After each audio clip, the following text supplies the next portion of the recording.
Maaliif fooliin afaan badaa jiraata yookaan maaliif fooliin afaan namaa jijjiirama?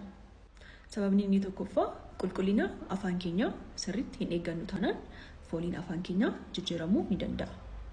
Yeroo qulqullina afaan keenyaa jennu qulqullina ilkaaniis akkasumas arrabnis qulqullaa'uu qaba.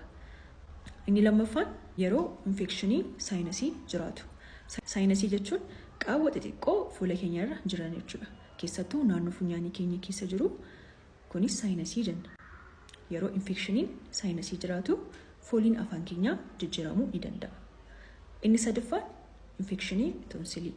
Inni afuraffaan infekshinii ilkaanii fi foon ilkaan keenya qabee jiru yeroo uumamu fooliin afaan namaa jijjiiramuu ni danda'a. Inni shanaffaa dhibeewwan adda addaa garaachaan wal qabatee yoo jiraate fooliin afaanii jijjiiramuu ni danda'a.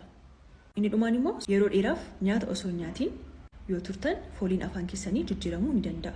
Keessattuu namoota qaqalloo keessatti. Sababni isaas waan keetoon boodii jedhamutu jira. Kun immoo fooliin afaanii akka jijjiiramu ni taasisa. An Dr. Salaam Tafariin jedhama. Ogeettii fayyaati. Sheer walii gochuu hin dagatinaa. Galatooma.